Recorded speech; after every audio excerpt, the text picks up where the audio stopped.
Hello everyone, my name is Mildred and this is week 18 of Advanced Python and Production Development. This is the last week of lessons and this week we're going to tidy up our app and create all the functions that we need to create for us to complete the app development before going back to AWS to try to complete our server and make this project available on the internet. In today's lesson, we are going to create routes that once an account is created, we want to send an email to the user to activate that account and set their password. And so we are going to try to do that in this lesson and see the libraries that we need for activation. Before now, what we have done is create our app so that we have an environment file where sensitive information are kept. Now, I'm going to delete information that I do not need on my account. So, our database name is maternity records. Our port is a default MySQL port, which is 3306. The host is localhost, and then we have the user as root, and the password will be your password. And then we just set any secret key we want to set. We have the settings file that we use to read from this environment file. So every time we make an addition on this file, which we are going to do in tomorrow's lesson, we will have to create a variable for that in this settings file. We have also been handling our dependencies using Poetry, and our Py project, the TOML file, holds the list of all the dependencies. So every time we do have a new installation, we just install these dependencies with one Poetry command. And every time we need to add a new dependency, we just use Poetry add instead of pip install, and we're going to add that to the dependency list. So across teams, you are able to automatically install dependencies without having to find out what it needs, and it makes it easier and compact. We also created a templates file where we have a registration form and then a page that holds the response. And this is just like a trial or practice page that we created just to be able to see what we are doing. Now in the app file, we have this create app function, and what we want to do is to modify this function for us to be able to get more variables that will hold important, especially SMTP information that we'll use to send emails to the person whose account was created. Because we want to create a function that will send an activation email, or we just want to do it within this function, we want to send it to the user to click on a link within the email and set their password and then set activation to true and all that. We want to edit the model. So we'll come to the models file here, and we'll see that what we have here is email, password, role, created as. We want to have a new column here that will be like, let's say, code. So this will be like the activation code that will uniquely identify the particular user when we want to update the password and the activation status, and also when we want to, when the link is clicked, which account is going to be updated. Then we want to have something like, let's say, activated like this, and we want it to be Boolean like that. So we have to import Boolean here so that we can use it there. So we have this model like this now. So I'll come to my page here, and what I'll do now is to, let's just delete this table, and then I will recreate it. So normally when you have records in your table already, what you want to do is alter command. You don't do that. I'm just deleting because we have no record of importance. So I've done that, I want to run the app file for me to first of all create the table that we have created, that we have edited. So I run my app file. This has started successfully. I will go there and I'm going to paste this here. So when we come back here and we browse, we have the users table, we have the role, the code activated, created, that everything is okay. What we want to use to set up this mail service is something called Flask-mail. I'm going to stop this server and we want to poetry add that dependency. So I'm going to come here and say poetry add Flask-mail.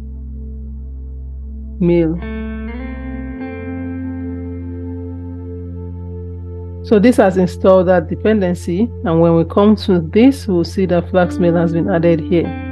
Okay, so we now have Flask-mail that we can work with. We want to go back to the app file now, and what I want to do now is to import this library or this module that I have installed. So I'll say from Flask-mail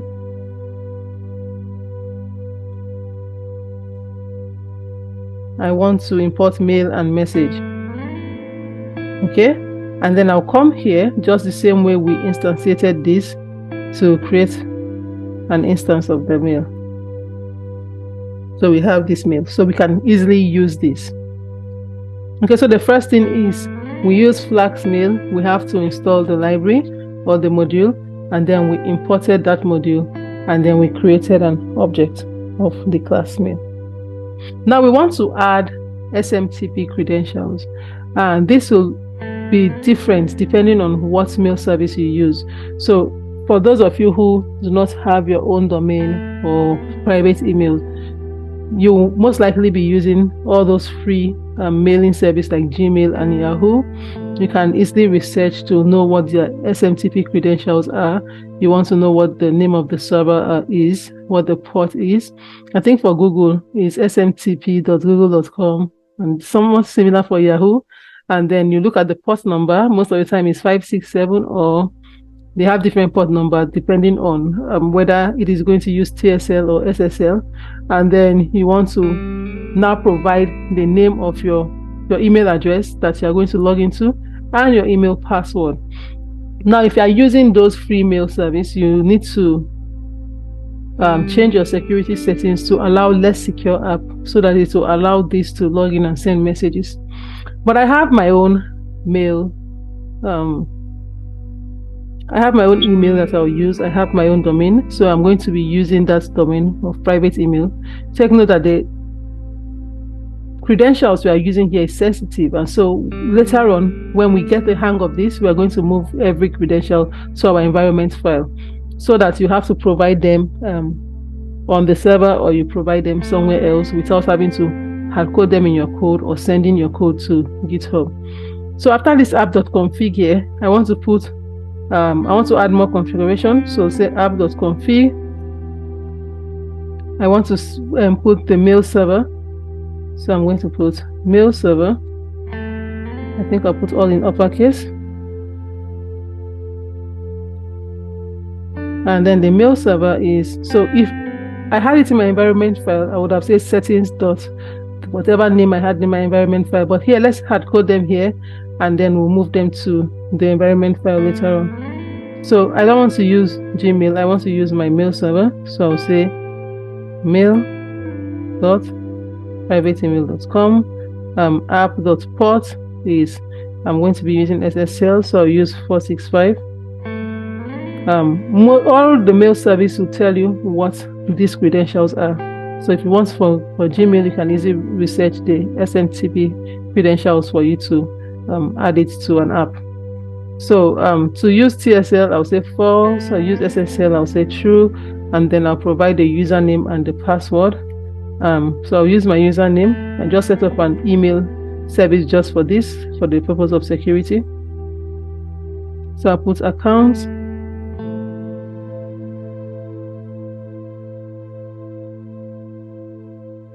So this will be your own email address, not mine. And then the password now is going to be my password. So now realize that you are using your password. That's why this has to go in the environment file. You don't want to have sensitive information on the cloud or somewhere there. So I'll put my password.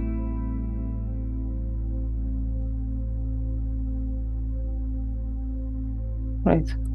So we have this, and then I think this should be all the configuration we need for SMTP. So we need the server, the port. We want to know if we are using TSL or SSL, the email address, and the password. That will be the email address that we want to use for this mail service. You always need to have an email address, and you need to have a password. Okay? For that email, it has to be the password that you use to log into the email. So once this is done, you want to now look at the route that we use. So previously, when we want to register the register route, when we go to the index page, we have a registration form that is displayed.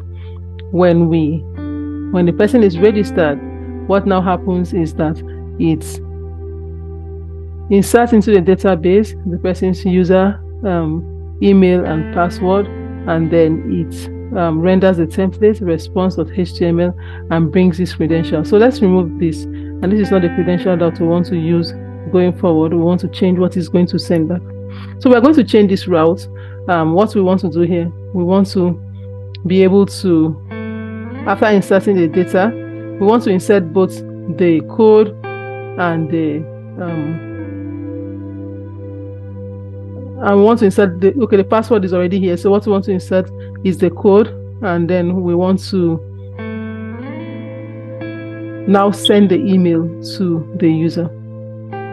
Okay, so one of the first thing I'll do now is to auto generate a code somewhere here.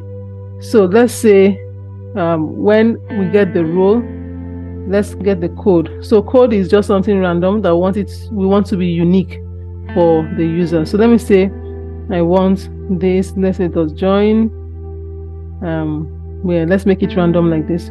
So we want to import both random, and then we want to import string.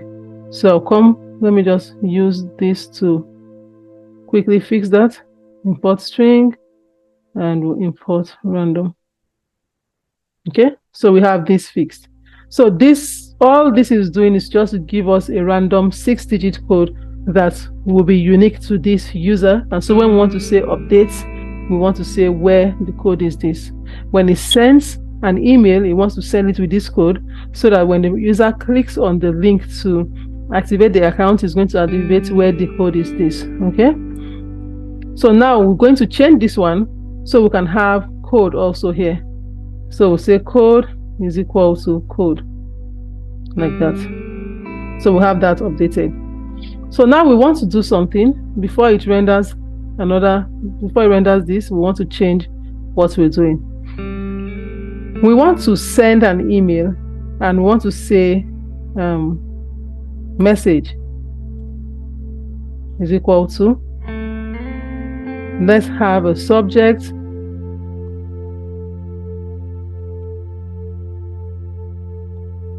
let's say subject is equal to activate your account. So let's say activate your account. Then we have sender. So let the sender be, this email is going to be the sender. So sender is going to be the email we have here. Sorry, where is the email? It's going to be app.config mail.username. So this is going to be the sender, right? So let's try to use that. So sender is equal to, I'm going to just copy that, or we can just put the username here for now, and then we'll send everything to our settings file, and it makes it easier. So let's just put the email address, and then we'll put everything in the settings file, and then we'll just extract the email from there. So I'll just put the email address here.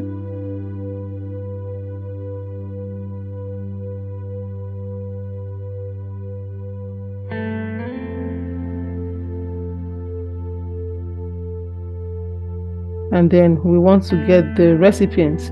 This is a single recipient, so we'll just say the email that is on the form. here. We have the email here, and so this email is going to be the recipient. So something is wrong here. We have message is equal to, we need to use the message function like that. Okay. So we have this message that we imported from Flask-mail. We have the message method that we got there, and it takes the subject, sender, recipient, and we're going to specify the subjects we want the email to have, who is sending the email, which is supposed to be this. We're going to be extracting this from the environment file. We're going to change all of this soon. And then the recipient is going to be the email of the person who is registered that we extract from the form. Okay? Does everybody understand?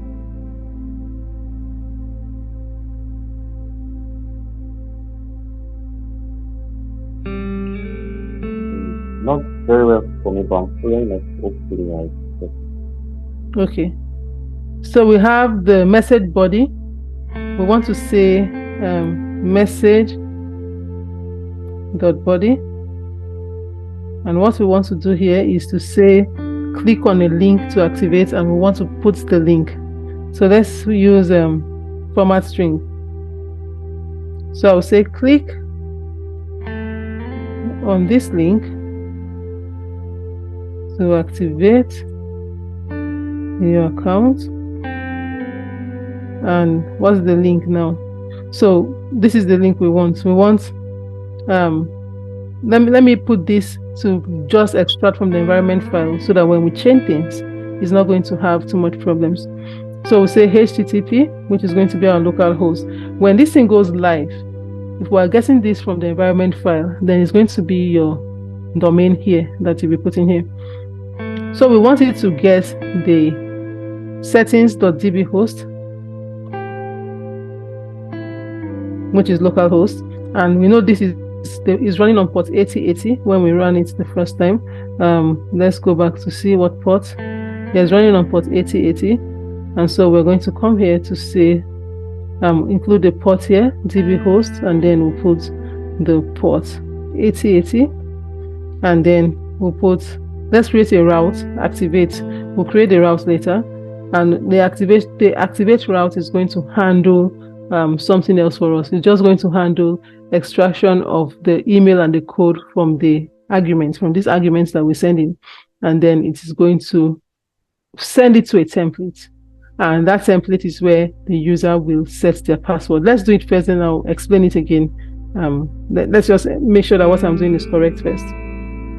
So let's activate. We'll create give it some argument, email, and this email is going to be equal to the user's email, and then code is equal to code, and then we'll say mail.send message. So let's see whether this works first. Let's create a new variable. Let's call this as response is equal to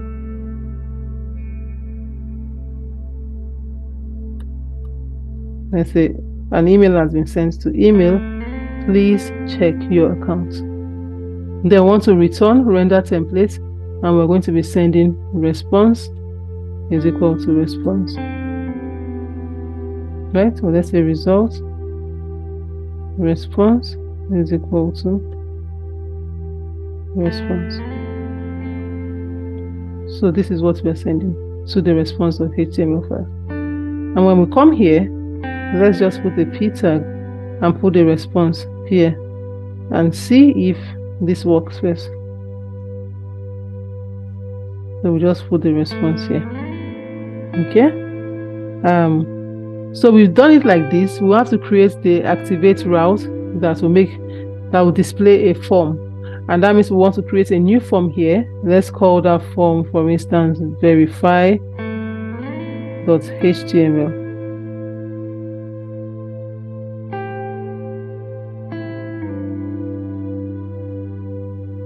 Now on this verify.html file, I will just copy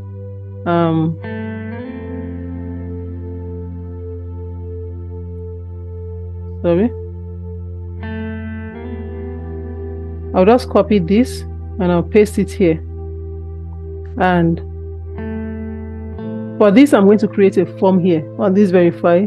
And what I want to do is just get a form that asks the user to that will get fields to set a password, right? We'll come back and create that form here. So let me explain what it is that I have been doing.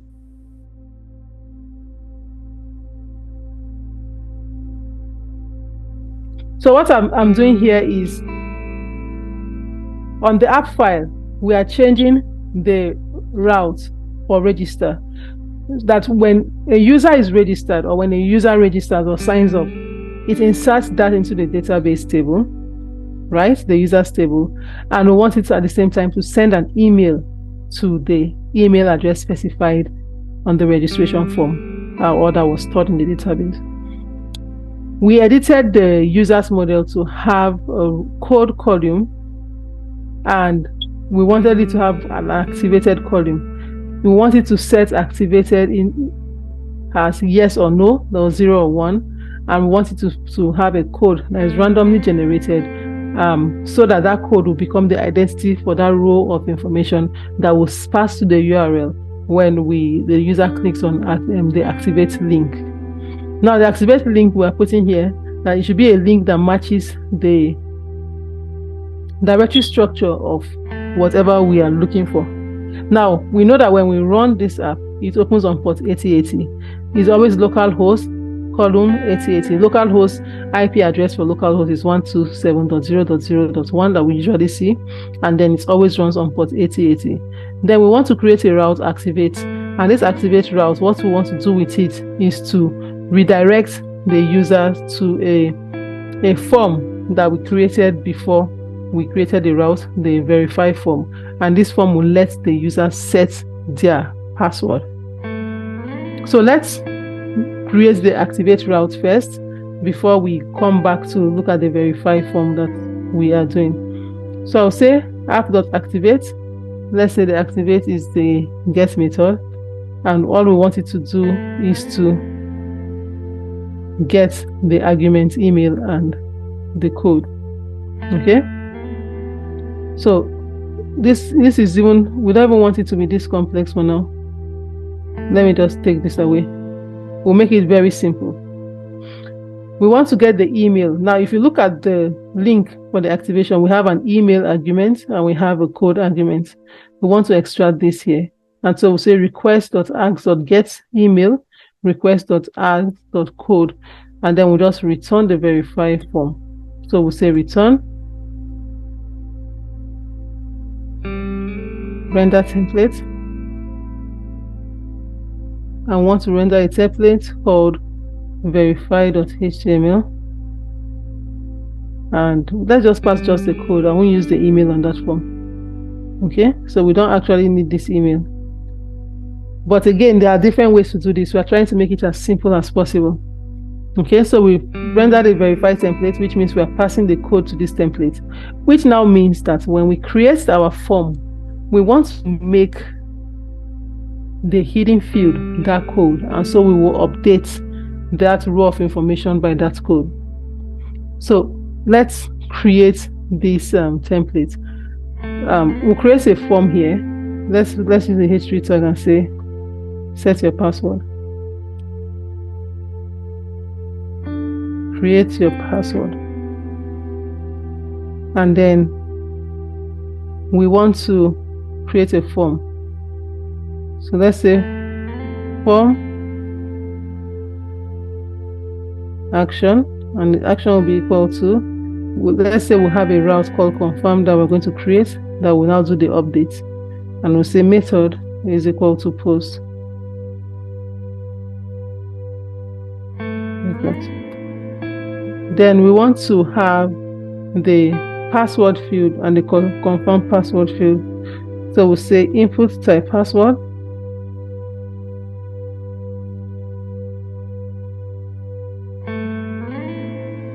and let's say the name will be equal to password.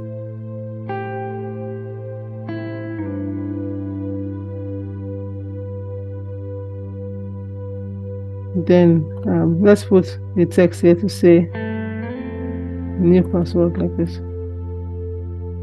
And now we'll say confirm password.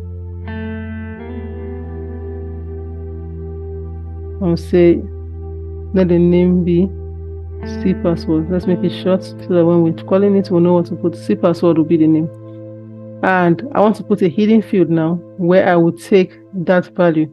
Let me have a submit button, but I want to have a hidden field. So I'll say input type is equal to hidden. The name is equal to code. And then the value, we're passing the code that we have from the route here. And then we pass code here. Okay. So on the route here, what we have is the code we're passing to the verify form. And so we're putting the code here. So once this is done, the next thing we want to do now is to create the confirm route that we specify here. And we want this route to get the password entered into this form, check if the password and the confirm password matches. If it doesn't match, we want to send a message to this response template and for it to give us a response. Then we also want to, and if it matches, we want to encrypt the password, get the code that's from the hidden field there, and then we want to now connect to the database and update that row of information where the code matches.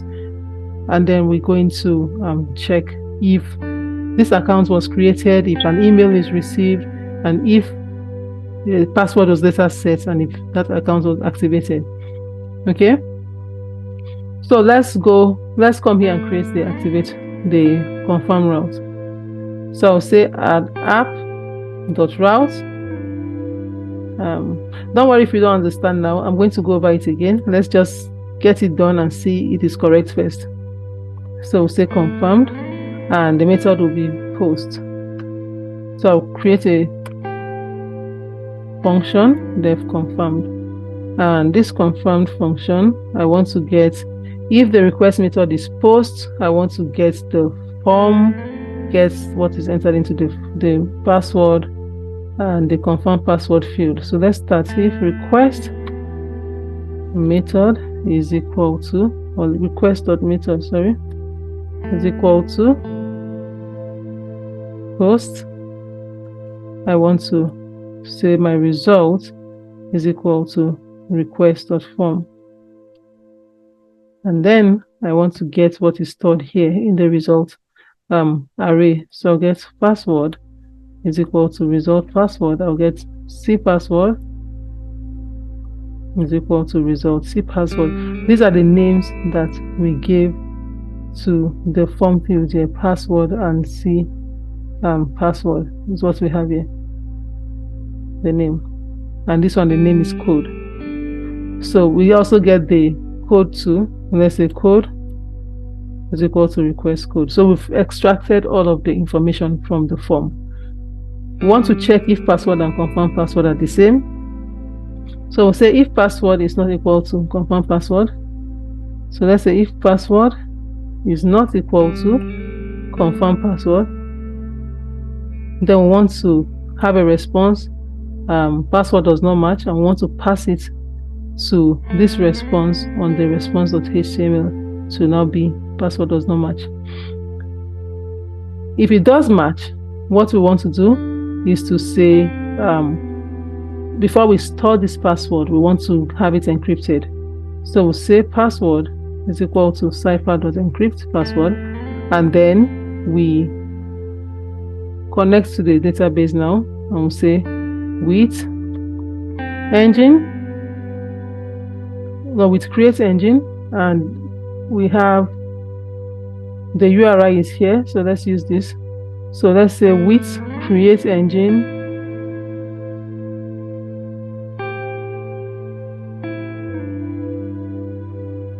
so we have app.config URI echo equal to true.connect has con. We can do this with create engine.connect as con, or we can just use the engine that we have created here. Where is it? So we use the create engine here to insert data when we're inserting. So now look at the things that we are doing. When we are done doing this, we have to clean up these files and create some things as one function that is always called, instead of connecting like this all the time.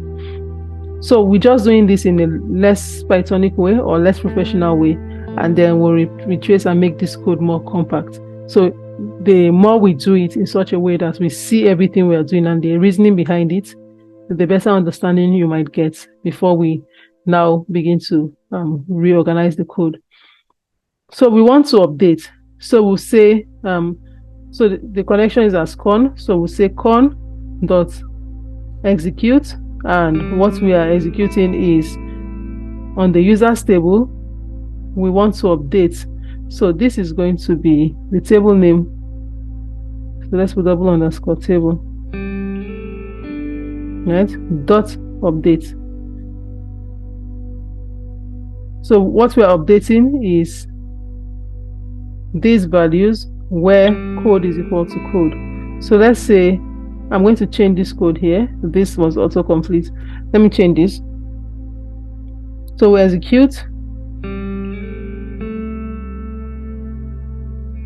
dot update and dot where user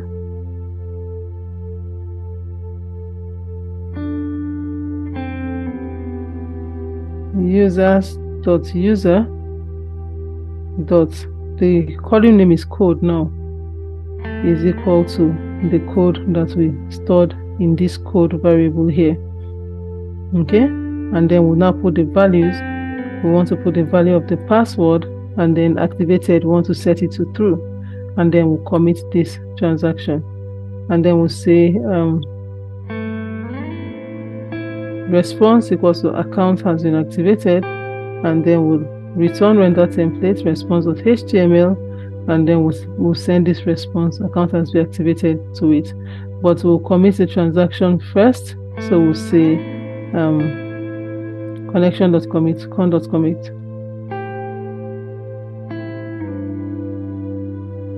Okay, so let's retrace our steps to see if we have errors. Then we'll try to run this and see if it is correct. So the whole idea is for us to, when we register or create an account on the system, we want to, on the utils file, we have an insert data function that we created earlier on in this course, where we're just trying out to see that we can make this functional programming. And we're going to do that for all what we are doing here today. We're going to be converting them to functions and then test the functions as we go along. So what we did here was to change the registration code in the register route for us to be able to send an email to the user, and we want the user to get an email that holds a link that when they click on takes them to a page where they can set their password, and then it will update the row of information that contains their own data based on the matching code that we'll send here. This code we are sending is the same code that will auto generate when the account was created. In this link, we use an activate route, and this activate route, all we want it to do is to render a verify template that was created here. We'll send the code to that template so that it can be the hidden field, and this template, we want it to hold field for the user to create the password. We want this password creation, once the submit button is clicked, to be handled by the confirm route. This confirm route now checks the information entered into the password and confirm password field, checks if the password and confirm password are not a match. It should send a response to the template that we use to just show messages, and if it is a match, then we want it to encrypt that password, and then we want it to connect to the database and look for the user table and update it where the code is equal to the code that we pass in the hidden field, and then want it to update the password and the activated column set from false to true, and the password to be the encrypted password that we have done. Once that happens, we want it to go back to the response page and send us a response that says account has been activated. So let us run this file first of all to see if all is well. Before we do that, let's check our table. So we have the user table that has all the columns that we want.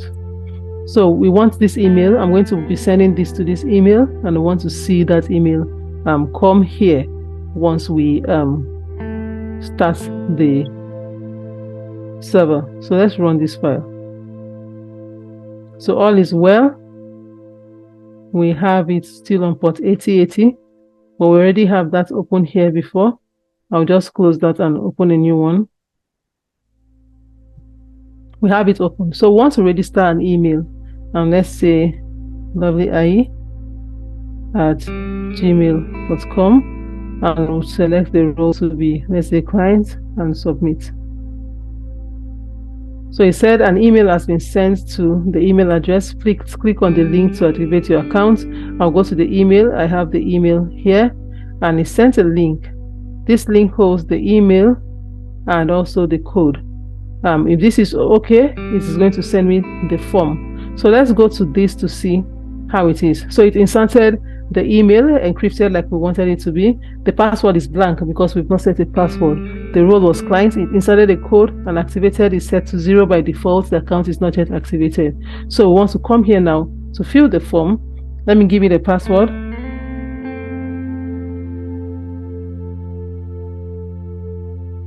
And then when I click on submit, account has been activated. It means that when we come here and refresh, we should see that password has been inserted here and activated has been changed from 0 to 1, which means that this account is activated. So it is in the same way that we will set the forget password also for it to send a code that this column has. The code can change once the user tries to activate it to update or random generate the code for security reasons, and you can always update passwords. So we see we encrypted email and passwords for security purpose, and this is how we do email service. So we will not go into deeper details of trying to forget password and all that. This should give you an idea when you are creating your app to know that we use the Flask-mail service to send mails. We are going to remove all sensitive information from here and move it into our environment file, and then we will create as many accounts and then try to log into the accounts when we create the login route. So does anyone have any question?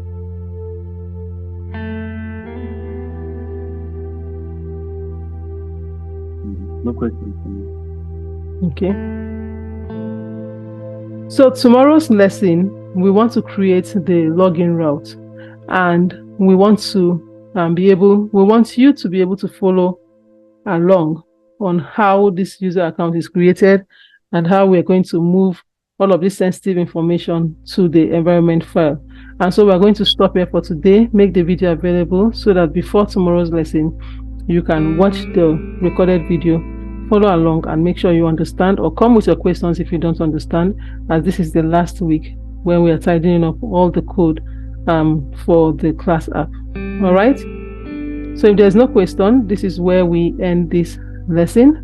Thank you, and see you all tomorrow. Yeah, thank you.